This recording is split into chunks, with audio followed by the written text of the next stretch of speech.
बोले परम पूज्य गुरुदेव के, बोले परम पूज्य गुरुदेव के, परम वंदनीय माता जी की, बोले हर हर महादेव। सभी बैठ जाएंगे सभी भाई।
जहाँ भी जगह मिले वहाँ बैठ जाएं और ये चिंता नहीं करें कि पत्नी वहाँ बैठी है, बच्चे वहाँ बैठे हैं, कहीं नहीं घूमेंगे वे। पत्नी आपको छोड़ के जाएगी नहीं, 7-7 जन्म तक आपके पीछे लगी रहेगी, इसलिए चिंता नहीं करना। ये तो बच्चे घूमते हैं, फिल्मों के अंदर बच्चे घूम जाते हैं और बड़े होकर कहाँ के कहाँ मिलते हैं, इसलिए चिंता नहीं करें कि बच्चा वहाँ बैठा है, पत्नी वहाँ बैठी है, पीछे आगे चला जाऊँ, पीछे पीछे से आगे आगे आते रहो तो आप तब पीछे जगह मिल जाएगी आराम से।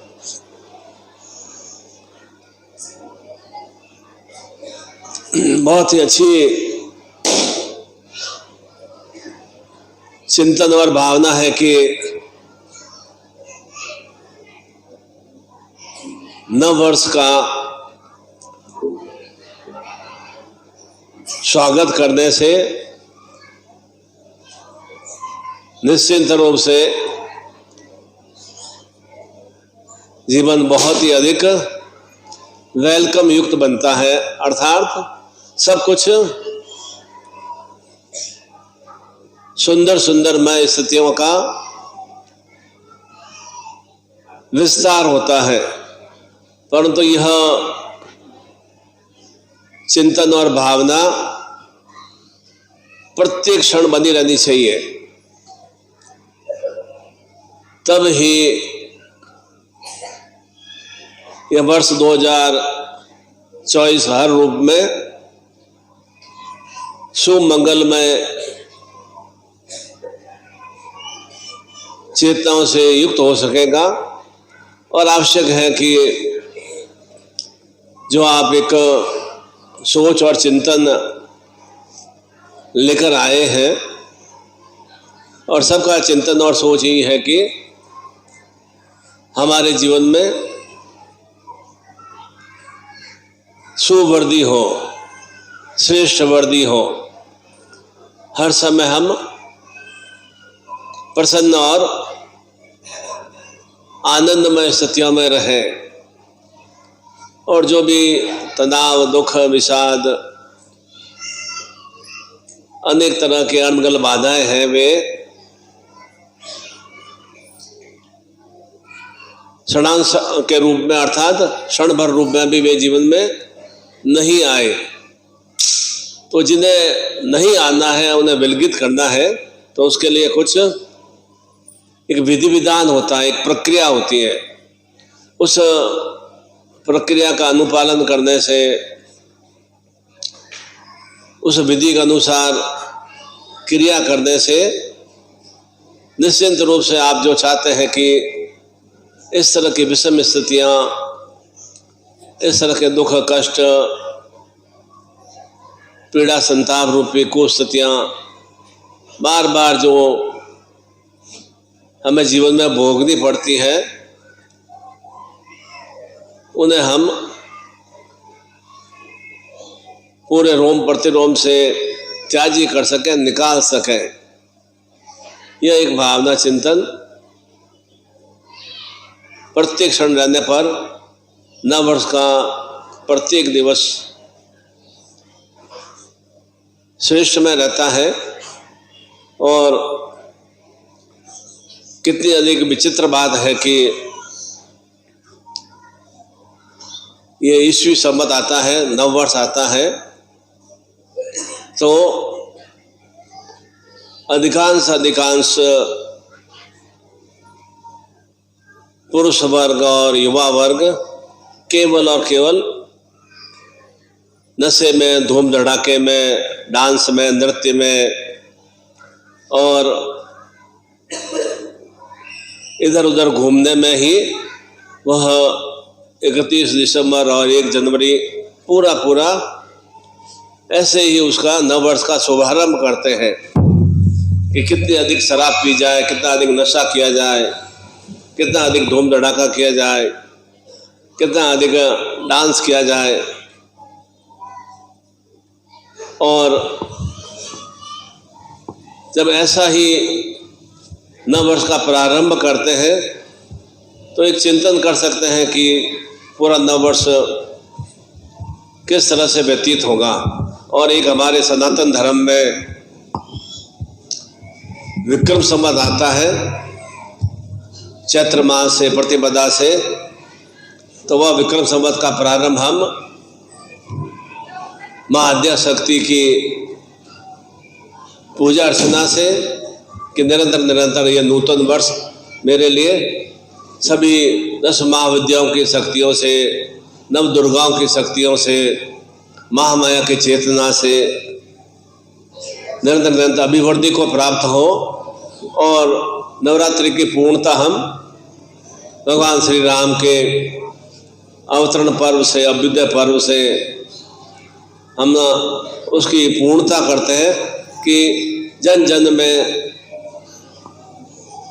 प्रत्येक सांसारिक मनुष्य में राम के सद्गुणों का विस्तार हो सके। दोनों में इतना ही फर्क है।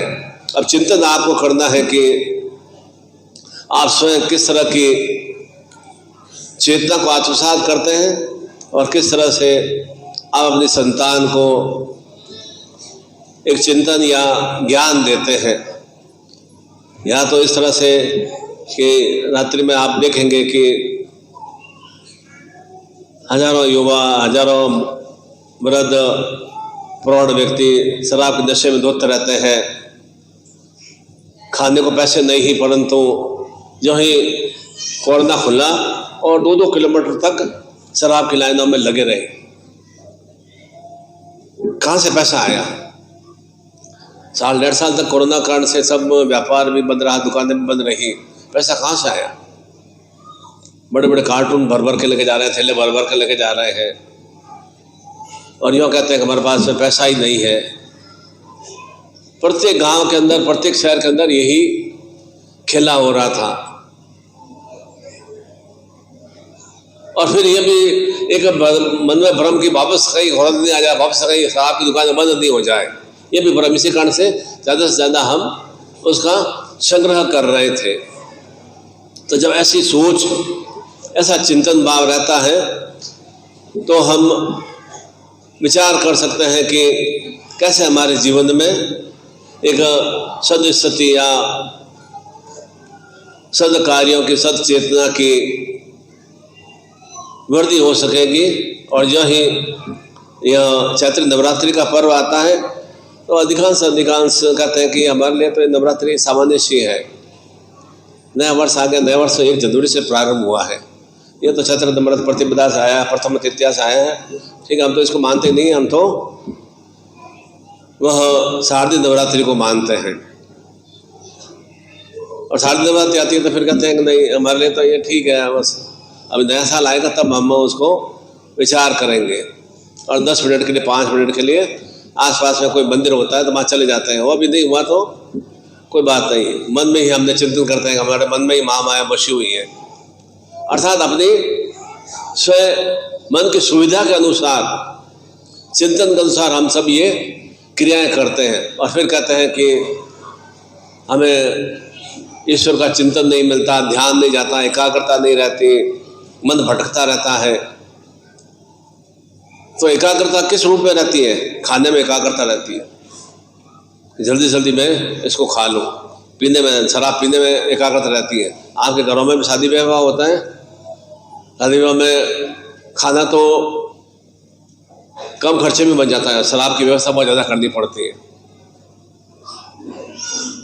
ऐसी मतलब विशेष रूप से ऐसे हम सद्गुणों से युक्त हैं। आपके लिए सद्गुण ही है। और यही कारण है कि अधिकांश घरों में धन का अभाव, कर्जे की स्थितियाँ, और साथ साथ में सबसे बड़ा एक दुर्लभ कारण होता है अकाल मृत्यु की स्थितियाँ विस्तार रूप लेती हैं। तो इस तरह का चिंतन भाव करते हुए संकल्प शक्ति के साथ कि ऐसी इन दुर्गुणों से हम युक्त नहीं हो और इन्हें हम अपने, जो मेरे रोम प्रतिरोम में ऐसी दुर्गुण छाए हुए हैं उसको मैं त्याज्य कर सकता हूँ, वह संकल्प भाव लेना है। हाथ जोड़ लेंगे, एकदम कमर सीधी रखना है। अगर कमर सीधी रखेंगे तो पूरा वर्ष भर आपका निरंतर एक पूर्ण रूप से अग्रसर रूप में रहेगा। झुके हुए रहेंगे तो आगे संसार के सामने झुकना पड़ेगा, लोगों के सामने झुकना पड़ेगा, अपने छोटे छोटे व्यक्तियों के सामने झुकना पड़ेगा। आप संसार झुकने के लिए या लोगों के सामने नमन करने के लिए नहीं आए। हाथ जोड़ लेंगे, ओम की ध्वनि करेंगे, हरि ओम,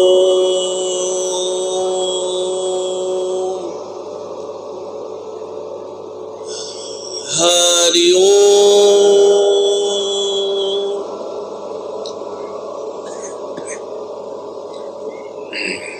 हरि ओम,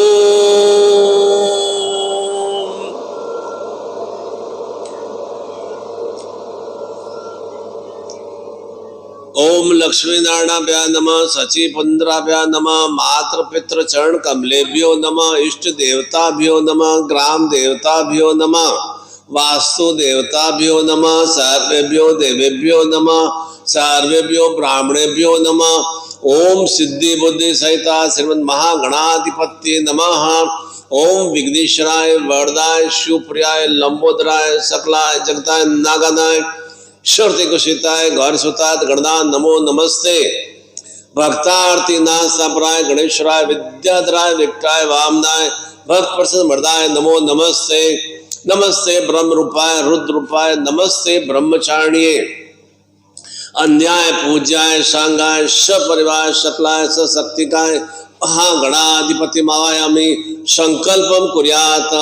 पुनः इस नूतन वर्ष के पूर्व संध्या पर आत्मीय भाव से संकल्प ग्रहण करना है कि अमुक अमुक कामनाओं की पूर्णता के लिए निरंतर मैं गुरु आज्ञा का परिपालन करता रहूं। अर्थात मेरे भीतर में गुरुत्व भाव चैतन्य और जागृत रहे निरंतर, तो उसके लिए मैं प्रयास करता रहूं, कोशिश करता रहूं। तो प्रयास करता है, कोशिश करता है, वे ही जीवन में सफल हो पाते हैं।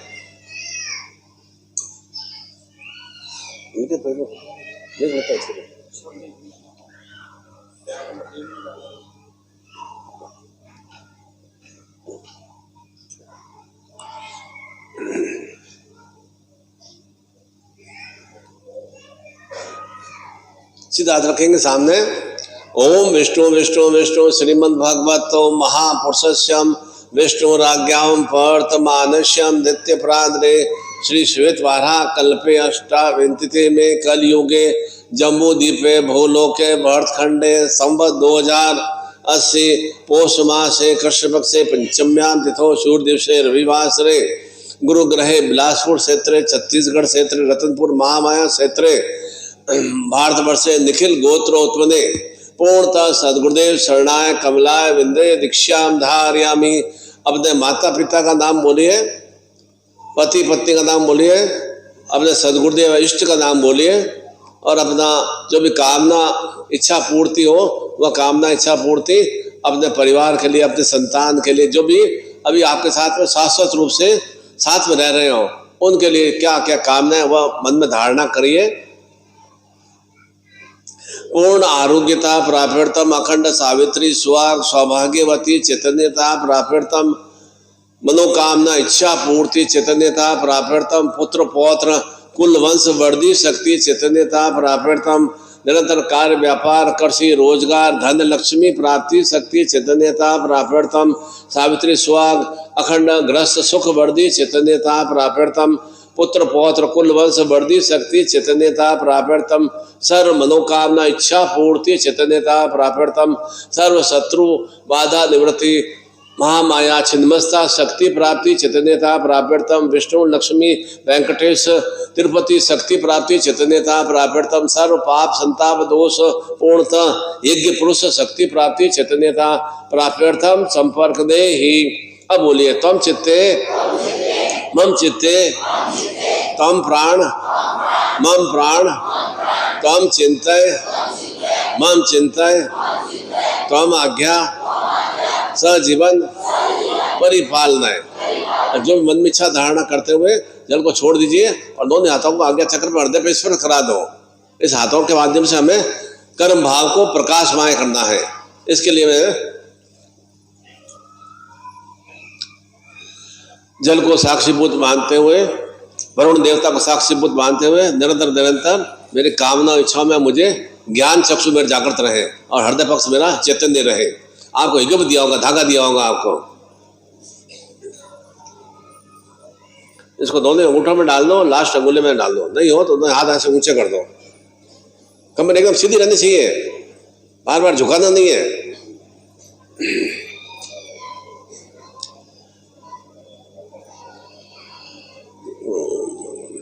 गांठ पकड़े रखोगे तो खुल जाएगा।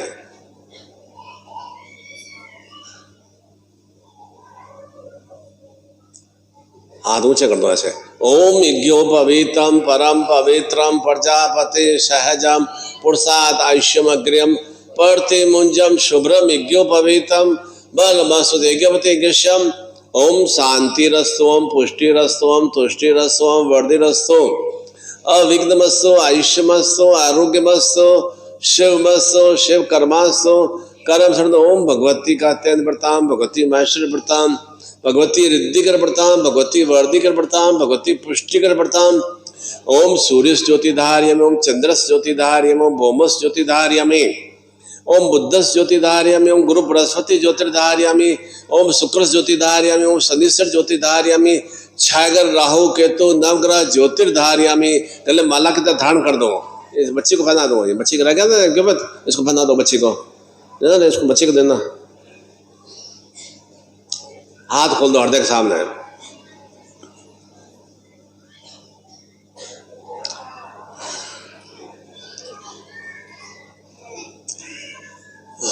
ओम सुमुक्षते दंतस्य कपिलो गजगणक लंबोदरसम विक्टो विगन्नासो विनायकम धूम्रकेतु गणाध्यक्षो बालचंद्रो गजानम द्वास नामानीय पठे क्षुणादपि विद्यारंभे वाच प्रवेशे निर्गमे तथा संग्रामे संकटे चे विघ्नतस्य न जायते शुक्लांबरम पूजतम सुरासुरे सर्व विघ्न हर तस्मे गणाधिपति नमः।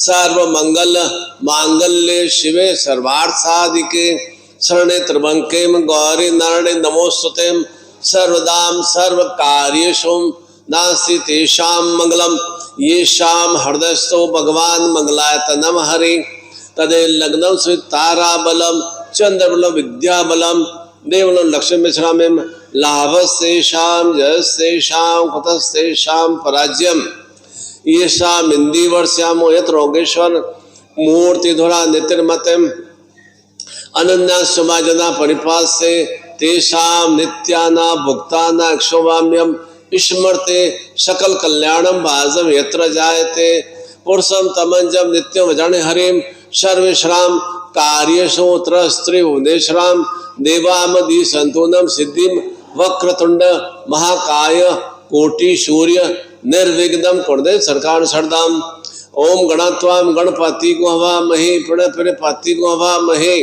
निधि निधिर्पति को हवा महे वैश्वम आहम जानी गर्दम्माम तम जासी गर्दम ओम अम्बे अंबिके अम्बालिके न मानति कसंसु भद्रिकम काम्पिल्यवास्यम सुशांतिर्भवतु ध्याय नित्यम महिषम चारु चंद्ररत्न कल्पो ज्वालांगम विश्ववंद्य विश्ववंद्य निखिल भैरम पंचवर्त नेत्रम जाग्र्यम ओम नमो संवाय च शंकराय च महेश्वराय च शिवाय च शिवतराय च ओम हिरणोणाम हरणेश्वर जाम चंद्राम हिणमे लक्ष्मी जात वेदो माव तामाव जात वेदो लक्ष्मी मंत्वा गामिनीम ईश्याम हृणय विंदे कामस्वम पुरुषानम अश्वपूर्णाम रथवद्याम हस्तिना प्रदिम काम हृणप्रणाम जल ताम्यो वैश्रियम चंद्राम प्रभासायसा ज्वलंती आदित्य वर्णे वनस्पति वृक्षो बिलम तस्य बलांत मायंत्रास्य बाह्याम अलक्ष्मी उपयतुमाम देव सखा कीर्ति श मृणा श प्रभूतोष्मी राष्ट्रेष्मी कीर्ति धातु में शुद्ध पिशामलाम ज्येष्ठाम लक्ष्मी नाशमायम अभूति समृद्धि च सर्वानुगात गंध द्वारा दुरसा नित्य पुष्टाम कश्मीरिम ईश्वरीम सर्वभूताना तामेव शरम मनस कामा कोति वाचम सत्यम सीमई पशुना रुस कर्दमेन प्रजा भूता में संभ्रम कर्दम श्रीम वास में कोले आद्रा पुष्करणी पुष्टि पिंगला पद्मालिदिम चंद्रा मृणमयी लक्ष्मी जात वेदो माव आद्रा कर्णी स्वर्णा हिमालिनिम सूर्या मृणमयी लक्ष्मी जात वेदो माव तामाव जात वेदो लक्ष्मी मंत्वा गामिनीम यह सूची पर तो भूता श्री सूक्तम जपेतम पूर्णतम विघ्नहर्ता क्रिया शक्ति प्राप्यर्थम सहस्र लक्ष्मी प्राप्ति शक्ति चैतन्यता प्राप्यर्थम गुरु आह्वान चैतन्यता प्राप्यर्थम। अब हम गुरु का आह्वान करेंगे। गुरुर् ब्रह्मा गुरु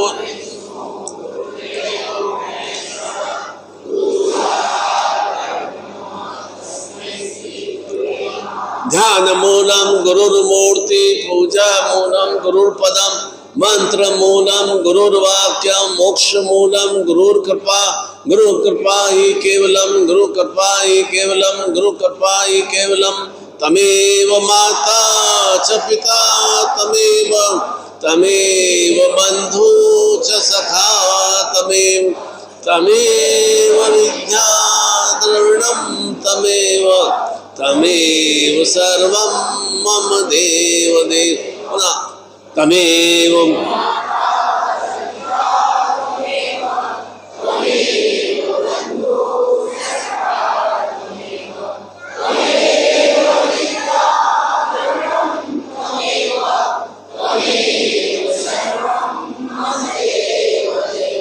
हृदय के सामने आग रखिए।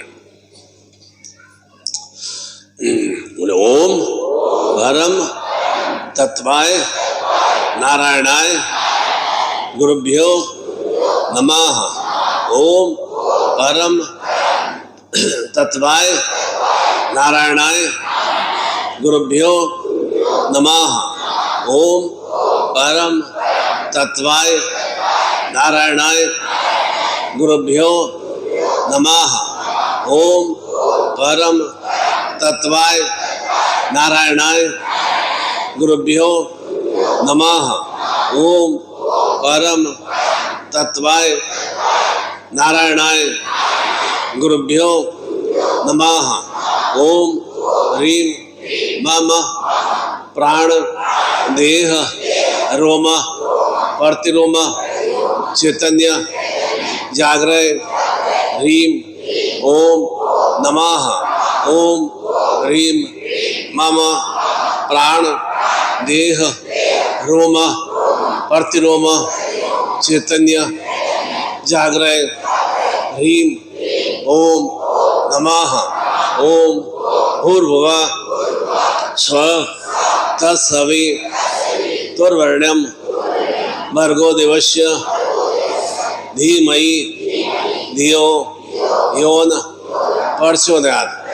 ओम श्री वेंकटेश नारायण लक्ष्मी नमः। ओम श्री वेंकटेश नारायण लक्ष्मी नमः। ओम श्री वेंकटेश नारायण लक्ष्मी नमः। ओम श्री वेंकटेश नारायण लक्ष्मी नमः। ओम श्री वेंकटेश नारायण लक्ष्मी नमः। और आता हूँ पुनः आज्ञा चक्र में हृदय पे स्पर्श करा दो। कमर एकदम सीधे रखो, हाथ खुले रखो ऐसे।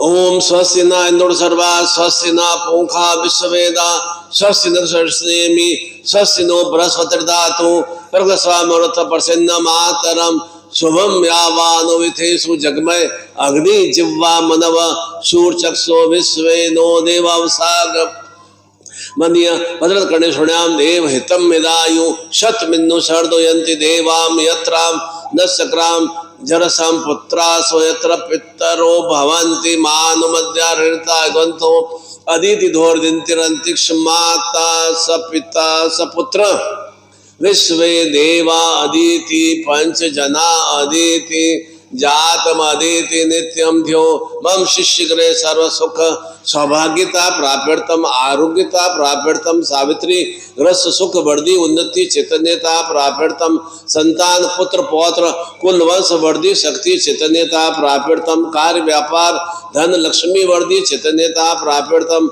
मनोकामना इच्छा पूर्ति चैतन्यता प्राप्यर्थम सर्व शत्रु अंतरा माँ माया छिन्मस्ता शक्ति प्राप्ति चैतन्यता प्राप्यर्थम मनोकामना इच्छा पूर्ति चैतन्यता प्राप्यर्थम महाकाल महामृत्युंजय सतायु जीवन प्राप्ति शक्ति चैतन्यता प्राप्यर्थम श्री वेंकटेश नारायण लक्ष्मी प्राप्ति चैतन्यता प्राप्यर्थम संपर्क दे ही। पुनः आज्ञा चक्र पे हृदय पे इन आशीर्वचनों को स्पर्श करा दो।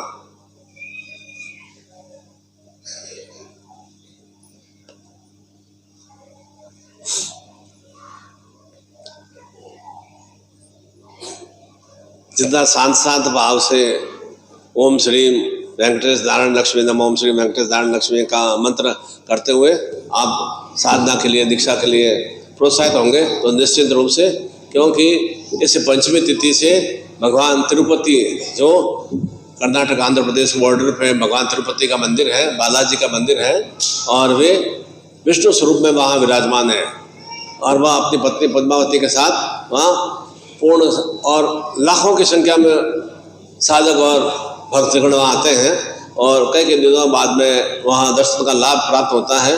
बहुत ही अच्छा सुंदर विग्रह है। तो उन्हीं के ये पर्व उत्सव इस पंचमी तिथि से प्रारंभ होते हैं। तो ये भी एक भगवान विष्णु का ही अवतार है, नारायण का अवतार है, सदगुरु स्वरूप में वो अवतार है और निश्चित रूप से इस तरह का हम चिंतन भाव करते हैं इस नूतन वर्ष के प्रारंभ में। तो निश्चित रूप से हमारे ग्रस्त जीवन में भगवान हरि अर्थात विष्णु स्वरूप में निरंतर सुशक्तियों की और धन लक्ष्मी की वृद्धि होती है वेंकटेश स्वरूप में अर्थात विजय श्री स्वरूप में। इस तरह से ओम श्री वेंकटेश नारायण लक्ष्मी नमः ओम श्री वेंकटेश नारायण लक्ष्मी मंत्र का मन मन उच्चारण करने से और उसे साधना के रूप में भावना के रूप में दीक्षा के रूप में आत्मसात करते हैं तो निश्चित रूप से हमें जीवन में एक सुवृद्धि की प्राप्ति होती है। जितना ज़्यादा हम मन में ईश्वर का चिंतन भाव करते हैं तो उतना ध्यान एकाग्रता हमारे वृद्धि को प्राप्त होती है। एक आप कहते हो ना कि मुझे ध्यान नहीं लगता है, मन भटकता है, क्योंकि निरंतर अभ्यास करेंगे तो निश्चित रूप से उस के कारण से आपके उस चेतना में उस ज्ञान में आपकी वृद्धि होगी, उसका चिंतन भाव में वृद्धि होगी। नित्य नित्य एक समय शेड्यूल फिक्स कर दीजिए, मुझे 20 मिनट तक अपने गुरु का नाम लेना ही है, अपने गणपति का नाम लेना ही है, दुर्गा का नाम लेना, माँ माया का नाम लेना ही लेना है। निश्चिंत कर दिए, सब कुछ हो जाए, प्रलय आ जाए, कुछ भी हो जाए, कुछ नहीं आने का, प्रलय तो आएगा नहीं। नित्य नित्य इस तरह से पूजा करेंगे, कुछ प्रलय नहीं आने का है। और सब कार्य यथार्थ रूप में संपन्न हो जाते हैं। कोई ऐसा चिंतन नहीं करना है कि अब परिवार कौन देखेगा, बच्चों कौन देखेगा, पत्नी को कौन देखेगा, पत्नी कौन देखेगा, कोई चिंतन भाव नहीं है। अब यहाँ पर भी तो आए ना, पीछे बराबर घर तो साथ में लेकर थोड़ी आए, कोई घर तो अपनी जगह पर सुरक्षित है। खुद के भीतर में एक चिंतन भाव होना चाहिए कि मैं सही चिंतन भाव, सचेतना भाव से गुरु के साथ आया हूँ और सचेतना जैसा गुरु ने आज्ञा प्रदान की है कि मेरा ये नूतन वर्ष हर रूप में शुभ मंगल में शक्तियों से युक्त हो और जो भी अभाव, तकलीफ, न्यूनता है वे सभी यहीं पर विलकित हो जाए।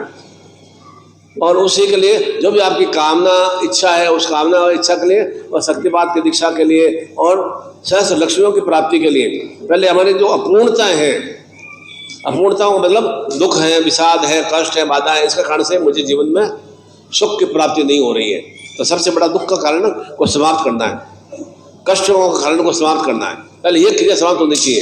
सहस्र लक्ष्मी तो आ जाएगी, निश्चित रूप से लक्ष्मी आती है। लक्ष्मी को इसलिए चंचला कहा गया है, वह कहीं एक जगह कहीं टिकती नहीं है, परंतु जो जिस भाव से उसे आत्मसात करता है उसी भाव से उसे लक्ष्मी की प्राप्ति होती है, लक्ष्यों की प्राप्ति होती है। और निरंतर निरंतर हमारा देवत्व शक्तियों में, गुरुत्व शक्तियों में एक चिंतन भाव रहता है, उतने ही हमें उस ऊर्जा से हम परिपूर्ण होते हैं। क्यों इन बैन बेटियों में एक श्रद्धा भावना अच्छी रहती है। पीपल के वृक्ष की भी पूजा करती हैं, आंवला नवमी की पूजा भी करती हैं, करवा चौथ की पूजा भी करती हैं, तीज का उपवास भी करती हैं। कैसे एक आस्था भाव रहता है, तो एक मन में एक संतोष भी रहता है कि इस तरह से मैंने देवी देवताओं की अवृत्ता, सावित्री की पूजा करती है, मैं अवृत्ता करने से मेरे घर में सुख समृद्धि की वृद्धि हो। और आप तो स्वयं के लिए नहीं करती है, परिवार की अभिवृद्धि के लिए करती है, परिवार के सुख के विस्तार के लिए करती है। ठीक उसी तरह से पुरुष वर्ग को भी इस तरह से साधत्व क्रिया नित्य नित्य 20 मिनट अवश्य करना ही चाहिए। आप यहाँ पर 2 दिन से, 1 दिन से, 3 दिन से आप यहाँ विराजमान है ना, कैसे आप समय निकाल के आए? तो निश्चित समय सब जगह निकल जाता है। बहुत टाइम नहीं है, टाइम तो कुछ नहीं है, टाइम सब कुछ है हमारे पास में। एक हमारे सोच हमारी परिवर्तन होनी चाहिए कि मुझे अब इस तरह से नए वर्ष को इस तरह से नूतन रूप में सुश्रेष्ठ में बनाना है। वह भावना चिन्ह होगी तो निश्चित रूप से एक सुचेतना की वृद्धि होगी। और मैं ये आशीर्वाद देता हूँ कि आपके अभी भी जो भी कामना इच्छा हो, उस मनोकामना इच्छा के लिए आप शक्तिपात दीक्षा अभी आत्मसात करेंगे तो निश्चित रूप से वह सकाम भाव से इस नूतन वर्ष की पूर्व संध्या पर आए। तो अभी आप अपने इस नए वर्ष के शिलालेख पर इस तरह से अंकन करेंगे इस आज्ञा चक्र के ऊपर कि वह नूतन वर्ष हर रूप में शुभ मंगल में बने। उसके लिए शक्तिपात दीक्षा शिलालेख, ये शिलालेख है हमारा, अमिट रूप से लिखना है हमें कि नूतन वर्ष का प्रत्येक दिवस हमारे लिए शुभ मंगलमय रहे। कोई भी क्षण हमारे लिए एक दुख, विषाद, रोग, पीड़ा, कष्ट, बाधा रूप में नहीं आए। और थोड़ी बहुत बाधा आएंगी, पर मैंने कल भी परसों में क्या बताया था कि थोड़े जीवन में अवरोध आने ही चाहिए, जिससे कि हमें एक सबक मिलता है, ज्ञान मिलता है कि अवरोध आए तो मुझे किस तरह से उन्हें पार करना है। नाकामयाबी आनी चाहिए, सब जगह कामयाब नहीं होना है। कामयाबी आ गई तो आप तो एक निश्चित हो जाओगे, अब तो मैं कामयाब हो गया, अब मुझे आगे कुछ नहीं करना है, निरंतर मुझे तो बस कामयाबी प्राप्त होगी। नाकामयाबी आएगी तो एक और अधिक एक जज्बा रहेगा, जोश रहेगा, मुझे नाकामयाबी को किस तरह से समाप्त करना है और कामयाब मुझे किस तरह से बनना है। हर रूप में हमारे भीतर में असीम शक्तियां हैं और असीम शक्तियों का हम क्षण मात्र भी उपयोग कर पाते हैं। और भीतर में जितनी असीम शक्तियों का हम उजागर करेंगे, उसका उपयोग करेंगे, उतना ही हमारा जीवन बहुत ही सुश्रेष्ठ में बन सकेगा। वे असीम शक्तियां हमें प्राप्त होती है गुरुत्व शक्ति के माध्यम से, गुरु की चेतना के माध्यम से, शक्तिपात दीक्षा के माध्यम से, देवत्व की अभ्यर्थना के माध्यम से। इतना भी नहीं कहता हूँ निरंतर निरंतर लकीर के फकीर बन जाए, बराबर है हर समय 24 घंटे गुरु के नाम लेता है, ऐसा भी नहीं है। सब सांसारिक क्रिया में सब करना है, पर तो वे पूर्ण प्रसन्नमय भाव से, सात्विक भाव से आपको अपनी ड्यूटी पूरी करते हो। परिवार की बहन बेटियां भी अपने घर परिवार का कर्तव्य पूरा करती है, आप भी नौकरी, कृषि कार्य पूरा करते हो, तो चिड़चिड़ करके या गुस्से में करके भी करने से कार्य तो करना ही है। तो क्यों है चिड़चिड़ करके, क्रोध में, उन्माद में, गाली गलौच में हम उस कार्य को संपन्न करें? वो सांसद भाव से करते हैं तो और हमारे जीवन में ऊर्जा की वृद्धि होती है ना। क्रोध करने से, किसी के ऊपर चिल्लाने से, चीखने से या मारपीट करने से क्या है, कुछ जल्दी कार्य सफल हो जाते हैं, कुछ जल्दी कार्य सफल नहीं होते, फिर बाद में केवल पश्चाताप ही रहता है। अकारण मैंने क्रोध किया, अकारण मैंने गुस्सा किया, और उसके कारण से और स्वतः ही हम दूसरों को हम शत्रु बना लेते हैं, चाहे वो पत्नी हो, चाहे पति हो, चाहे बच्चे हो, चाहे परिवार के सदस्य हो। इसलिए क्यों ऐसे मित्रत्व व्यवहार रखना चाहिए। पत्नी है तो भी हमारे मित्र है, हमारे सहयोगी है, पति है तो भी हमारा वहाँ एकदम सहभागी है हमारा, बच्चे हैं तो हमारे स्वयं की क्रिया से संतान प्राप्ति हुई है। अब मुझे उनका सही तरह से पालन पोषण, जितनी मैं अपनी ऊर्जा से युक्त होते हुए अपने संतान का परिपालन कर सकूँ, वह मेरे भीतर में एक चेतना होनी चाहिए। ऐसा नहीं कोई कुत्तों के बच्चों को सड़क पे फेंक देते, वैसा हमारे जीवन नहीं बचाना, बच्चों को बनाना है। तो कुत्ते के बच्चे नहीं है, एक देव स्वरूप मनुष्य के बच्चे हैं वे। तो उन्हें हमें निरंतर सुख ज्ञान की एक चेतना का विस्तार करना चाहिए, उन्हें अच्छे से अच्छी शिक्षा देनी चाहिए। कम से कम गृहस्थ पुरुष गृहस्थ में लड़का हो चाहे लड़की हो, वो तो हमारी किस्मत की बात है। मेरे जीवन में लड़का हुआ, और किस्मत सबसे अभाग्य है। किस्मत क्या? संतान की प्राप्ति तो हुई, कम से कम ये मेरे ऊपर लांछन तो नहीं लगेगा कि मैं मतलब इस तरह से संतानहीन रहा, ये लांछन नहीं लगेगा। अब पुत्र हुआ पुत्री हुआ, वो चिंतन क्या करना, क्यों क्या कुलवंश, क्या सब कुछ कुलवंश चल जाता है। आप किस तरह से अपने आपको गतिशील रखते हैं तो कुलवंश की स्वतः ही वृद्धि हो जाती है। बेटा होगा तो कुलवंश बढ़ जाएगा, बेटी होगा कुलवंश, ऐसा नहीं होता कहीं भी। यह एक चिंतन आप छोड़ देना चाहिए हमें दिमाग में। पुत्र हो जाए तो अच्छा रहे, पुत्र हो जाए तो अच्छा रहे, और पुत्र भी हो जाएगा। पुत्र बेटियों को भी पुत्र की तरह समझो ना आप, निश्चित रूप से वे आपके एकदम बराबर एक तरह से बिल्कुल एक सहयोगी बनकर रहेंगी। आप हर समय में आपके प्रति चिंतारत रहिए, चिंता से युक्त रहेंगी, और जैसे आप निरंतर वो चिंता से युक्त रहेंगे तो आप सतायु जीवन से युक्त रहेंगे। मेरा बेटा नहीं हुआ, लड़की है, मेरी पत्नी ऐसी है, कुलक्षणा है, और उसका पुत्र पैदा नहीं कर रहा है, उसके हाथ में कुछ भी नहीं है। जो भी हम उसको रस भी रोज प्रदान करते हैं, कौन करता है? पुरुष प्रदान करता है, उसी के माध्यम से पल्लवित होता है। और लड़की के बहू के पत्नी का हाथ में कुछ नहीं होता है। वह तो जैसा उसके अंदर कितने ओज है, कितनी चेतना है, कितनी ताकत है, कितनी ऊर्जा है उस रस भी रोज में, उसी के अनुसार उसे संतान की प्राप्ति होती है। नहीं है, अगर कमजोर है, न्यून है, या शुक्राणु नहीं बन रहे तो वह संतानहीन बना रहेगा। तो उस पत्नी में कोई कमी नहीं है। जैसा हम भूमि के अंदर बीजारोपण करेंगे उसी तरह से हमें वो फल की प्राप्ति होगी। इसलिए वह चिंतन नहीं लागना के मतलब जब पुत्र की प्राप्ति नहीं हुई है, इसी के अंदर पत्नी में दोष है, दोष देना, दूसरों को दोष देना आप बहुत ईजी और सरल समझते हैं। एक चिंता करना चाहिए कि मैं अपने जीवन में किस तरह से अभिवृद्धि करूं। खाली पुत्र होना या संतान होना ही बहुत बड़ी बात नहीं है। सब कुछ जीवन में, मैंने क्या बताया था, हमारे जीवन में 16 संस्कारों से युक्त होना है। सब तरह से 16 संस्कार होने चाहिए हमारे जीवन में। कई तरह के हम इस तरह की क्रिया हम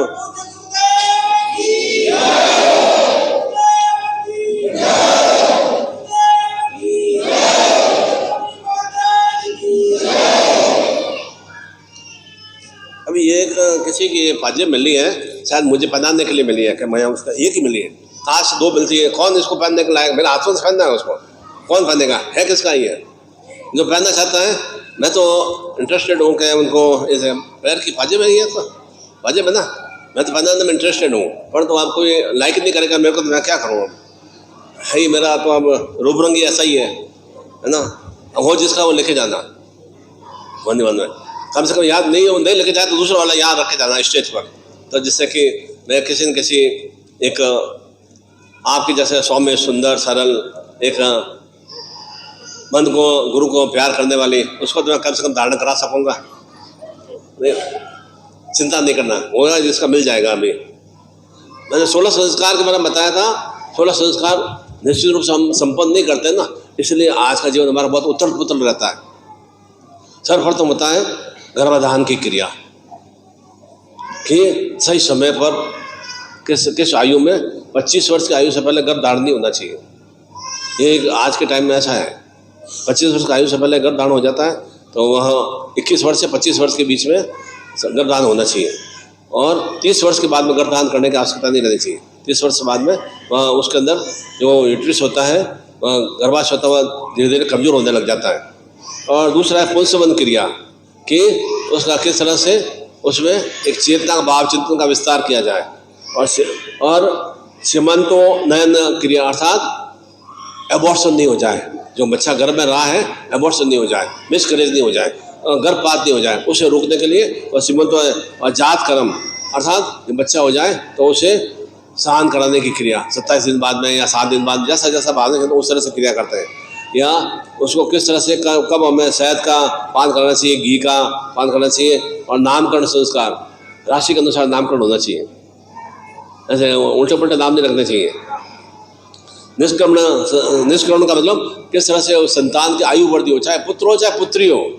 और अन्नप्राशन, और किस समय उसे 6 महीने बाद में 8 महीने बाद में थोड़ा थोड़ा अन्न ग्रहण कराना चाहिए। और चूड़ाकरण अर्थात मुंडन की क्रिया 2.25 साल में या 3.5 साल में उसका बच्चे का लड़की की मुंडन की क्रिया होनी चाहिए। और विद्यारंभ अर्थात किस तरह से उसे ज्ञान बुद्धि किस समय उसे प्रदान करनी है। कर्णवेद अर्थात कर्ण छेदन की क्रिया, और साथ में यज्ञोपवीत संस्कार और वेद आरंभ, अर्थात किस तरह से उन्हें शास्त्रों का धीरे धीरे ज्ञान करा जाए, मंत्रों का ज्ञान कराया जाए, और केशांत बालों को त्याग करने की क्रिया।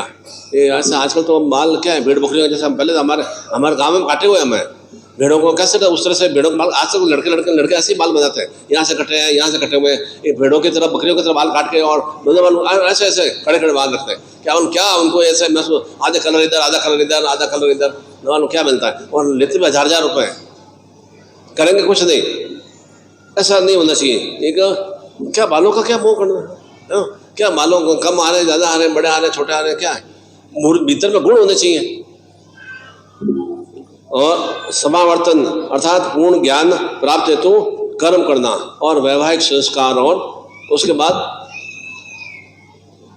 संतान प्रारंभ हुई उसके लिए अब तक मैंने बताया, और उसके बाद मोक्षता प्राप्त है, पूर्णता, जीवन को पूर्णता से हमें ये 16 संस्कार होने चाहिए जीवन में। इन संस्कारों का हम किसी भी स्वरूप में, एक या दो संस्कार करना, कोई भी स्वरूप में हम उसका पालन नहीं करते हैं। इसी कारण से हमारी संतान योग्य नहीं हो पाती, क्योंकि प्रारंभ किसने किया, हमने स्वयं ऐसी भावना चिंतन रखी कि इस तरह के कोई भी संस्कार की भावना होनी नहीं चाहिए, और नित्य इस तरह से समय समय पर संस्कार की भावना प्रारंभ करते हैं तो बच्चे हमारा एक सदवृद्धि की ओर, एक विद्वान योग्य पुरुष और संतमय, ऋषिमय और गुरुत्वमय बनते हैं। वैसी ही क्रिया हम, और जो 16 सुख मैंने बताए थे, वो 16 सुखों के लिए भी हम विशेष रूप से हवन की क्रिया संपन्न करेंगे। 16 सुख क्या क्या थे? सुखों को ध्यान से सुनना। संस्कार तो चलो गया, भाड़े रखा, ज़्यादा तो क्या करना, संस्कार होते रहेंगे, कर दिया। मैं तो कहती हूँ मर्दों पति नहीं मानता है, पति को कहते हैं पत्नी नहीं मानती, पत्नी कहते हैं माता पिता नहीं मानते हैं, दोस्त देते रहो एक दूसरे को, सास ससुर नहीं मानते हैं, नंद नहीं मानती है, दोस्त देते रहो। ये हमारे जीवन में क्रिया होती रहती है निरंतर। और 16 सुख क्या है? निरोगी काया, स्वस्थ शरीर होना चाहिए। कल मैंने क्या बताया था, सबको जीवन में क्रिया कैसे करते हैं हम, इस शरीर के माध्यम से होती है। चाहे बोलना हो, अच्छे शब्द बोलना हो, बुरे शब्द बोलना हो, अच्छा देखना हो, बुरा देखना हो, अच्छा स्वाद लेना हो, सुपाच्य भोजन करना हो, या सुनना हो, या स्पर्श करना हो, सब कुछ हमारे कर्मेंद्रिय ज्ञानेंद्रिय सब हमारे शरीर में विद्यमान है। उनके माध्यम से हम सब क्रिया करते हैं, शरीर के माध्यम से। इसलिए पहला सुख निरोगी काया होनी चाहिए। शरीर स्वस्थ है तो सब कुछ जीवन में सब सुखों को प्राप्त कर सकते हैं। शरीर स्वस्थ नहीं है तो धन लक्ष्मी हमारे पास आएगी भी नहीं। शरीर स्वस्थ नहीं है तो कोई भी विवाहिक सुख भी नहीं मिलेगा, ज्ञान वृद्धि का भी सुख नहीं मिलेगा, बुद्धि भी नहीं आएगा, नौकरी रोजगार व्यापार भी नहीं होगा। शरीर स्वस्थ नहीं है तो सबसे पहले हमें शरीर की तरफ हमें ध्यान देना चाहिए कि क्या मेरे लिए सुपाच्य है, क्या मेरे लिए एक त्याजी वाली स्थितियाँ हैं, वो उसका निरंतर हमें चिंतन दिमाग में रखना है। और दूसरा है घर में लक्ष्मी की वृद्धि हो। तीसरा है एक कुलवंती नर और नारी, स्त्री और पुरुष, जो कुल का मतलब जो सुज्ञान से युक्त हो। उच्च कुल वाला कोई यहाँ सिस्टम नहीं है कि रघुकुल बहुत उच्च कुल है और एक मतलब आदिवासी बहुत ही नीच कुल का, ऐसा कुछ भी नहीं है। आदिवासी तो और ज्यादा राम के समय से भी प्राचीनतम है वे। कुल तो ये चिंतन नहीं करना साहू समाज ज्यादा कुल होता है, देशमुख समाज बहुत ज्यादा कुल नीच कुल, ऐसा कुछ नहीं करने का। कुल का मतलब है जो कुल मर्यादा के अनुसार अपने परिवार का पालन पोषण कर सके, वह स्त्री और पुरुष के रूप में। पुत्र पुत्री आज्ञाकारी हो। आज्ञाकारी कब बनेंगे? जब हमारे भीतर में माता पिता में खुद में एक सुसंस्कार होंगे और घर में निरंतर घर की सुख की वृद्धि हो, और जीवन में क्या रहना चाहिए, किसी तरह का कर्जा नहीं हो, कोई भी तरह का, धन का ही नहीं और कोई भी तरह का कर्जा जीवन में नहीं होना चाहिए। और व्यापार कार्य में, नौकरी में, रोजगार में, कृषि में निरंतर वृद्धि के लिए प्रयासरत रहना चाहिए, और सभी के साथ आत्मीयता का व्यवहार रखना चाहिए, और अपने जो भी इष्ट बंधु हैं उनके साथ प्रेम से आत्मीयता से बातचीत करना। साल में 1 बार मिले, 2 बार मिले, आत्मीयता से बात करें ना, 2 शब्द भी निकालना हो, कभी भी होली दिवाली भी जाए प्रेम से बोलो ना। क्यों उनके बारे में आलोचना प्रत्यालोचना करके अपने खुद के मन को, जीवा को खराब करना। उसी जीवा से हम गुरु मंत्र का उच्चारण कर रहे हैं, उसी जीवा से हम भगवान का स्मरण कर रहे हैं, उसी जीवा से हम गाली गलौच भी कर रहे हैं। तो कैसे हमारी जीवा किस तरह से हमारी स्वच्छ और निर्मल और श्रेष्ठ बनेगी। और साथ में कोई भी हमारा जीवन में शत्रु नहीं हो, चाहे वह पड़ोसी हो, चाहे स्वजन हो या परिवार के लोग हो, शत्रु नहीं हो। वे बलि क्रिया कर रहे हैं, करने दो उनके भावना चिंतन ऐसा ही है। और निरंतर मित्रों का विस्तार हो। मित्र पति के रूप में भी है, संतान के रूप में भी है, माता पिता के रूप में भी है, और जो भी हम जहाँ भी पढ़ते हैं, शिक्षा लेते हैं या कार्य रोजगार या नौकरी करते हैं, व्यापार करते हैं, वे भी हमारे मित्र हैं। साथ में निरंतर हमें उत्तम शिक्षा की प्राप्ति हो और सदगुरु से हम चैतन्यता बराबर निरंतर अपने आप में आत्मसात करते रहें और निरंतर साधु भाव रहे। साधुभाव का मतलब संतोषी वाला भाव रहे, संतोष वाला भाव चिंतन रहे। अगर ये मिल जाए वो मिल जाए वो मिल जाए ऐसा भावना चिंतन रहे। इसी सभी 16 सुखों से युक्त और 16 संस्कार से युक्त हम हवन की क्रिया संपन्न करेंगे विधि विधान से बैठकर उनके मंत्रों के साथ में। और अभी हम शक्तिपात की दीक्षा भी प्राप्त करेंगे, जिससे कि कुछ ही मिनटों बाद में वह नववर्ष जो है 12 बजेगी, आपकी नहीं घड़ी में। हाँ, ऐसा चिंतन नहीं करना, आपकी चिंतन कभी भी 12 बजेगी भी नहीं, है ना। आप तो बस गुरु और शिष्य, शिष्य और गुरु एकाकार रहेंगे, बस यह चिंतन करना है।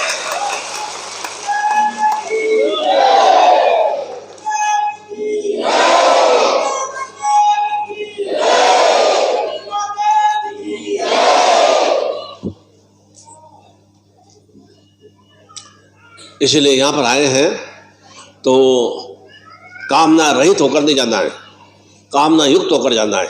और वह कामना तुरंत ही जो है दीक्षा प्राप्त करें, तुरंत ही वह कामना के लिए आप एक अग्रसर हो सकें, उसमें वह एक निरंतर उसमें वृद्धि का भाव आ सके। उसी चिंतन भाव से आप शक्तिपात दीक्षा लेंगे, मन ही मन में चिंतन करेंगे, मन ही मन में आप अच्छा चेतना का भाव रखेंगे तो निश्चित रूप से आपकी कामनाएं तुरंत ही उसी समय से प्रारंभ हो जाएगी। और निश्चित रूप से आने वाले कुछ ही दिनों में, इसे जनवरी मास में कुछ दिनों में आप खुद महसूस करेंगे कि मेरे कामनाओं में धीरे धीरे और अधिक वृद्धि का भाव चिंतन आ रहा है, मेरे कामनाओं में पूर्णता का भाव चिंतन आ रहा है। उसी तरह से वह शक्तिपात की दीक्षा इसे विशेष रूप से वेंकटेश नारायण इसे पंचमी तिथि से हम प्रारंभ करेंगे। और ये 7 दिवसीय पर्व होते हैं, ये वेंकटेश नारायण तिरुपति के 7 दिवसीय पर्व होते हैं जो लक्ष्मियों के पर्व हैं। तो तिरुपति का आप भी कहीं गए, मैं भी दर्शन किए, मुझे भी दर्शन की प्राप्ति हुई है, माता जी भी गई है। तो ऐसा एक अच्छी यात्राएं होनी भी चाहिए। बद्रीनाथ यात्रा में भी आपको सब परिवार आना ही है, पर तो जो जो नियम लिखा है उस नियम का पालन करना है, ये ध्यान रखें। कोई भी ज़्यादा बीमार हो, अशक्त हो या नहीं चलने मौका, बड़ी कनिष्ठ बीमारी हो तो वे थोड़ा बचने की कोशिश करें, क्योंकि 1 महीने 1.5 महीने की यात्रा होती है पूरे भारतवर्ष से। अभी केदारनाथ में तो 22 किलोमीटर चलना पड़ता है। सबसे ज़्यादा 7 लाख लोग केवल और केवल 2 महीनों के अंदर आ गए। इतनी बड़ा एकदम मतलब हादसा होने के बाद में ज़्यादा से ज़्यादा वहाँ लोगों और बढ़ने लगे। बद्रीनाथ में चलो बस की व्यवस्था है, वहाँ से मंदिर तक हमारे सब आराम की व्यवस्था है, और वहाँ 5 लाख लोग ही आए, सबसे ज़्यादा केदारनाथ में लोग आए। वैष्णो देवी में एक पूरे वर्ष में 22 लाख लोगों ने, पिछले 2023 में 22 लाख लोगों ने यात्रा संपन्न की। 14 किलोमीटर चलना पड़ता है। तो मतलब अर्थात निरंतर उसमें एक आस्था का भाव है कि मेरे भीतर में ऐसी शक्ति क्यों नहीं है, क्यों नहीं मैं भगवान का दर्शन कर सकूं, माता के दर्शन कर सकूं, भगवान विष्णु का दर्शन कर सकूं, भगवान बद्रीनाथ का दर्शन कर सकूं। वह एक भीतर में चेतना होती है, एक ऊर्जा होती है, तब वह निश्चित रूप से संबलता से निरंतर रूप से अग्रसर हो जाता है। और मैंने बताया कि निरंतर थोड़ा हर महीने 2-2 लोगों का, बच्चों का प्रयास करते हुए निश्चित रूप से पूरा हो जाएगा। और बच्चा भी लेंगे तो कोई बहुत बड़ा आप कोई धनीपति या लखपति या करोड़पति नहीं बन जाएंगे। और थोड़ा खर्च भी कर देंगे तो कोई ऐसा नहीं, अभाव नहीं आ जाएगा, कर्जे वाली स्थिति नहीं आएगी। निश्चित रूप से उसमें सुश्रेष्ठ लक्ष्मियों से आप युक्त होंगे। इस तरह से हम वहाँ पर जो भी विशेष तीर्थ स्थान है, तीर्थमय है, उस तीर्थमय स्थान पर और बहुत ही गर्म और बहुत ही अच्छा पानी की वहाँ व्यवस्था है। गर्म कुंड बराबर चलता रहता है। बहन बेटियों के लिए अलग कुंड बने हुए हैं, पुरुषों के लिए बड़े बड़े कुंड बने हुए हैं। आराम से आप एकदम, बहुत ठंडा मौसम भी है और अच्छे एकदम आनंद भाव से, जितनी शीतलता में रहते हैं ना उतना मन शांत रहता है। और मन में एक सामूहिक रूप से यात्रा करते हैं और गुरु सानिध्य में यात्रा करते हैं तो उसका हमें कोटि गुना लाभ मिलता है। यो तो आप अकेले कई बार यात्रा में गए भी होंगे, पर तो उतना आपको एक सुलाभ के, आप तो वहाँ चलो इन रतनपुर वहाँ भी जाके आए होंगे, खबर तो इतना आपको वहाँ एक आनंद नहीं आता है जितना एक सामूहिक रूप से हम गुरु के सानिध्य में, गुरु की चेतना के हिसाब से यात्रा भी हो जाती है और हम साधनात्मक रूप से भी अपने आप को सुयोग्य बनाते हैं और वहाँ पर जो देवी देवता हैं वे हमारे भीतर में आत्मसात हो सकें। तो वह यात्रा करने से हमें बहुत ही एक सुश्रेष्ठता की प्राप्ति होती है। थोड़ा नियमों का पालन करें और समय सीमा के अंदर आप रजिस्ट्रेशन करा लेंगे तो आप फिर बाद में इफेक्ट बट नहीं करना है। फिर वहाँ पर आएंगे, फिर वहाँ पर ऐसे कुछ यात्रा संघ वाले कुछ भी आपका कोई, मैं नहीं चाहता हूँ किसी तरह से आपकी आलोचना करें या कोई बेइज्जती करें, वैसा क्रिया नहीं करना है। ये गुरुजी ने आदेश है, गुरु ने तो सब 10,000 लोगों को आदेश दिया है, परंतु अपनी सामर्थ्यता के अनुसार, अपने शरीर की चेतना के अनुसार और जो भी व्यवस्था है उस व्यवस्था को पूर्ण करने के अनुसार आपको आना है। गुरु जी ने वो आदेश कर दिया। एक 2-3 बेंचें यहाँ भी है हमारे, पिछले साल वो 1-2 बेंचें आकर रोने भी लग गई। मेरे को तो गुरु जी ने आदेश किया था। अरे गुरु जी ने आदेश किया था पर तो आदेश का पालन तो करो। बस वाला मेरे बाप का थोड़ी घर बस 10 लाख की बस लेके जा रहा है, वो अपना रिस्क पर लेके जा रहा है, उसके तो आगे पालन करो। और रोने फड़फड़ाने लग गई, एकदम देवी शक्तियाँ आ गई। ऐसे चापा की है, कोई शक्ति की बहन जी है, एक दो हमारे रायपुर के सुरेश भाई हैं, ऐसा ऐसा फड़फड़ाने लग गए। अब ऐसों का क्या कहना है? ऐसे थोड़ा चिंतन भाव से है कि अपना चिंतन बराबर सक्रिय रखे कि मैं एकदम तीर्थ यात्री के रूप में जा रहा हूँ। तीर्थ मतलब तारणमय क्रिया के रूप में जा रहा हूँ। मुझे अपने जीवन में पाप, संताप, जो भी कनिष्ठ में दुर्गुण में दुस्थितियाँ हैं, कुस्थितियाँ, उनको मुझे ताड़ना है, उसे मुझे विलगित करना है। वह चिंतन भाव लेके जाना है। मैं साधक हूँ, मैं आयोजक हूँ, मैं प्रचारक हूँ या मैं संयोजक हूँ, वह चिंतन भाव करके नहीं आना है। आप कभी मंदिर में जाते हैं तो आप ऐसे नहीं जाते हैं मैं आचार्य हूँ या प्राचार्य हूँ या पुजारी हूँ, पंडित हूँ, ऐसे आचार्य भाव से नहीं जाते हैं। आप तो भक्त भाव से जाते हैं। तो भक्त भाव से जाएंगे और एक अपने आपको जीवन में जो भी संताप दोषों को ताड़ने की क्रिया के अनुसार जाएंगे तो निश्चित रूप से आपको एक सदस्तियों की प्राप्ति होगी। हमारे लिए ये व्यवस्था नहीं है, वो व्यवस्था नहीं है, इस तरह से रोते रहेंगे तो आपका चिंतन भाव देवत्व शक्तियों से हट जाएगा। जो भी व्यवस्था मिले उसी में आपको चिंतन करना। अब आराम से यहाँ बैठे भी ना, पास बैठे ना, क्या चिंतन करना? सबके लिए कुर्सियाँ थोड़ी व्यवस्था थोड़ी है, सबके लिए सोफा सेट की व्यवस्था थोड़ी है। हम भोजन जो सामग्री रूप सबके बनता है वो हमारे लिए बन रहा है, वो ऐसा थोड़ी है आपके लिए स्पेशल कोई भोजन बन रहा है या मेरे लिए कोई स्पेशल भोजन बन रहा है, ऐसा कुछ भी नहीं है। तो इसलिए थोड़ा एक अपने आप साधक रूप में, अपने आप को भक्त रूप में आना है। साधक तो आप है ही, भक्त रूप में आएंगे तो निश्चित रूप से आप ईश्वर की शक्तियों को आत्मसात कर पाएंगे, गुरुत्व शक्तियों को आत्मसात कर पाएंगे। क्या लिखा मैंने, सदगुरुदेव जी वहाँ पर 50 बार कर चुके हैं और मुझे भी उन्हीं की एक आशीर्वाद से, अनुकंपा से कई बार मुझे भी वहाँ पर उन्होंने कई साधनाएं और संपन्न कराई है। तो निश्चित रूप से उन सदगुरुदेव भी आपको वहाँ पर साक्षीभूत रूप से दृश्यमान दिखाई देंगे। एक चिंतन होना चाहिए, एक सोच होनी चाहिए, एक भावना होनी चाहिए। तो निश्चित रूप से माँ भगवती सदगुरुदेव लिखित स्वरूप में आपको वहाँ विद्यमान होंगे और भगवान सदाशिव महादेव ऐसी ऐसी देवभूमि है वह। इसलिए क्यों उत्तराखंड को देवभूमि कहा जाता है, देवता वहाँ निवास करते हैं। और हमारे एक इस छत्तीसगढ़ की, उड़ीसा की इस भूमि को या ये उत्तर प्रदेश या मध्य प्रदेश की भूमि को क्यों असुरवर्ती कहा जाता है? घर घर में पितर बैठे हैं। क्यों पितर बैठे हैं? अकाल मृत्यु के कारण से। अकाल मृत्यु, घर घर में अकाल मृत्यु होती है अनगल खान पान के कारण से। शुचिता शुद्धता नहीं रखना, इसलिए अकाल मृत्यु ज्यादा वहां पर परिवार में फैल रही है। प्रत्येक घर में जिनकी भी अकाल मृत्यु होगी तो मान के चलिए कि उसकी मुक्ति नहीं हुई है। और जब मुक्ति नहीं होती है तो निश्चित रूप से वह, उसकी आत्मा बहुत ही खलूस से रहती है, वह भटकती रहती है और वह परिवार के अन्य सदस्यों को परेशान ही करती है। इसलिए क्यों आप कहते हो कि मेरा सर इन घूम रहा है, हर समय माइग्रेन की प्रॉब्लम रहती है, आधा सर दर्द रहता है, हर समय मुझे हृदय में धक धक बनी रहती है, पाँव में जॉइंट्स में दर्द रहता है, कमर में दर्द रहता है, ये क्यों होता है? ये किसी न किसी स्वरूप में जो इन मतलब जिनको अकाल मृत्यु हुई है, चाहे पिता के रूप में हुई हो, चाहे माँ के रूप में हुई हो, भाई के रूप में हुई हो, दादा के रूप में हुई हो, अकाल मृत्यु हुई है, उसके कारण से। अकाल मृत्यु कैसे होती है? लंबे समय तक कलिष्ठ रोग में रहते हैं, बहुत लंबे समय तक छोटी उम्र में रोग लग जाते हैं, या किसी ने मार दिया, कोई वाहन दुर्घटना में या और कोई दुर्घटना में, या किसी ने किसी को चाकू से घोंप दिया या किसी ने गला काट दिया, ऐसी क्रिया बहुत ज़्यादा होती है। या कोई भी छोटी उम्र में ही मृत्यु को एकाएक मृत्यु को साइलेंट अटैक, आजकल तो एक नया एक सिस्टम चला है मृत्यु का, साइलेंट अटैक आ जाता है। बैठे बैठे बड़े सुबह तक तो ठीक थे, अभी 2 घंटे बाद में बाथरूम में गए और वो तो आए नहीं बाहर, दिखा तो वहाँ तो मतलब मृत्यु अवस्था में आ गए। कैसे हुआ ये अकाल मृत्यु के कारण से वहाँ पर दुष्ट आत्माएं वहाँ भटकती रहती है। आप भी जाते हो ना तो कहीं बार घर में जाते हो, कैसे आपको सर चकराता है, यहाँ पर आते हो कभी सर नहीं चकराता है, आप जोधपुर दिल्ली में आते हो कभी सर नहीं चकराएगा आपका, कभी महसूस नहीं होगा कि वहाँ जोधपुर आने के बाद में मेरा मन भ्रमित हो रहा है, मेरा मन दुखी हो रहा है। कभी या दिल्ली में आते हो या और भी आप जगन्नाथपुरी में आए या और भी आप कई बार सादा शिव में आते हैं, वहाँ आपका मन भ्रमित नहीं होता है, दिमाग आपका कोई संकुच नहीं होता है, आनंद भाव से, प्रसन्न भाव से आप बराबर सक्रिय रहते हैं। 2 बजे खाना मिल रहा है, 1 बजे मिल रहा है, 11 बजे मिल रहा है, नहीं मिल रहा है, तो भी आप एकदम प्रसन्न में रहते हैं, क्योंकि वहाँ पर इस तरह का एक देवत्व शक्तियों का, सदगुरु शक्तियों का एकदम चिंतन भाव रहता है कि हमें निरंतर एक आरोग्यमय चेतना की प्राप्ति होती है, सुखमय चेतना की प्राप्ति होती है। ये चिंतन रहता है कि मेरे साथ में मेरा इष्ट है, मेरा सदगुरु विराजमान है। और घर में हम सही ढंग से पूजा पाठ भी नहीं करते, और ये जितना समय तक ये घर में अगर अकाल मृत्यु 5, 6, 7, 8 लोगों की होती रहेगी उतना अधिक और घर वह कलुषित में बन जाएगा, दुखद में बन जाएगा, और धीरे धीरे वह अन्य लोगों को भी अकाल मृत्यु की ओर खींच लेता है। उसी के निवारण के लिए वो हवन की क्रिया हम संपन्न करेंगे कि इस आने वाले 24वें 25वें किसी भी परिवार में कोई भी तरह का छोटे छोटे बच्चे का हो चाहे वृद्ध व्यक्ति का हो अकाल मृत्यु नहीं हो।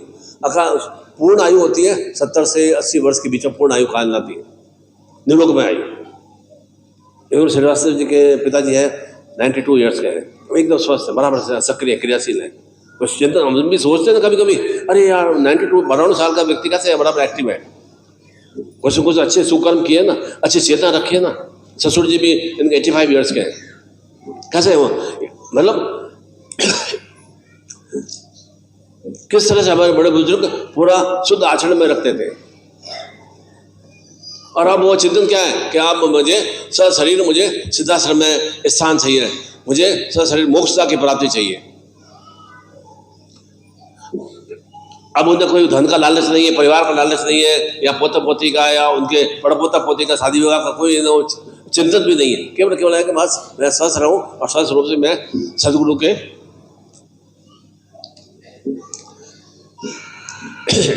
श्री चरणों में जा सकूं। ये हमारे चिंतन भाव रहना चाहिए कि जब भी हमारी मृत्यु हो तो हमारे सामने सदगुरु का चिंतन भाव रहे।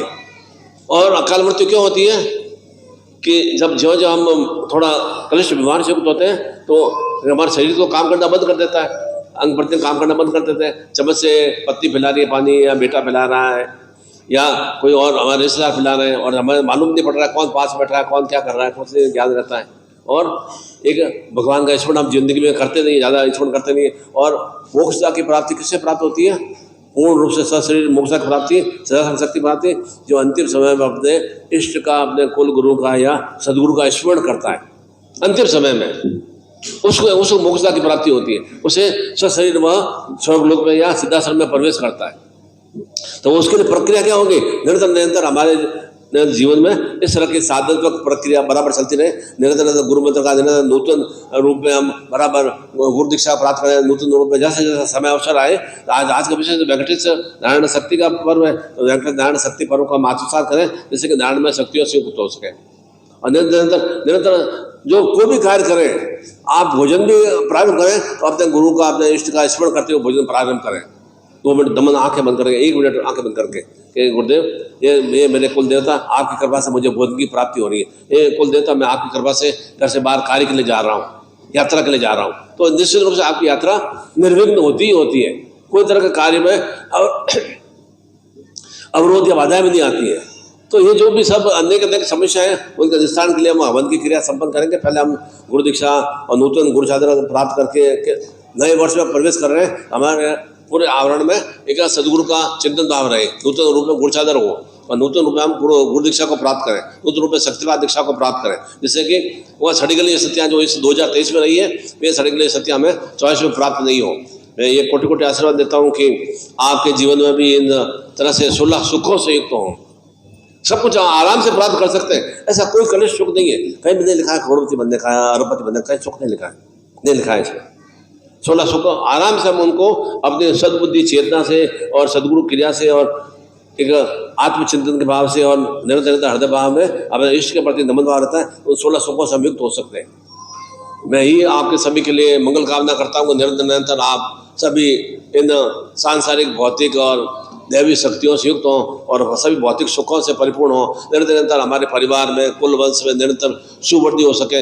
मैं तो ये चाहता हूँ कि आपके घर में पुत्र पौत्र परपौत्र की नाती और परनात्री की आपकी वृद्धि हो, अर्थात मेरे पोते के भी संतान की प्राप्ति हो। इस तरह का भावना चिंतन मैं चाहता हूँ आपके घर घर में इस तरह से हो। और अकाल मृत्यु इस छत्तीसगढ़ में प्रांत बहुत ज़्यादा ही होती है, और अकाल मृत्यु अब इसमें अभिवृद्धि नहीं हो। जो हो गया वो तो हो गया, उसको तो वापस नहीं ला सकते हैं। पर तो अब हमारे जीवन में इस तरह की स्थितियाँ नहीं आएगी, एकदम बच्चों का कुछ इस तरह नुकसान हो जाए, या कुछ इस तरह से आदमी हो जाए, बीमार हो जाए, या कोई भी एकदम अच्छा हम कार्य कर रहे हैं और एकदम मृत्यु प्राप्त हो। वैसा हम मृत्यु रहित जीवन होना चाहिए, महामृत्यु जो युक्त होना चाहिए। उसी के लिए हवन की क्रिया और शक्तिपात की दीक्षा हम संपन्न करेंगे। मतलब कोटि आशीर्वाद देता हूँ कि आपके जीवन में अखंड सुहाग सौभाग्यता की वृद्धि हो, आरोग्यता की वृद्धि हो, धन लक्ष्मी कार्य व्यापार की वृद्धि हो, नूतन वर्ष हर रूप में शुभ मंगल में मना रहे। निरंतर आप सदगुरु का चिंतन भाव करते रहें, निरंतर आपकी जो भी कामना वे परिपूर्ण हो। बोलो सदगुरुदेव भगवान की, सदगुरुदेव की।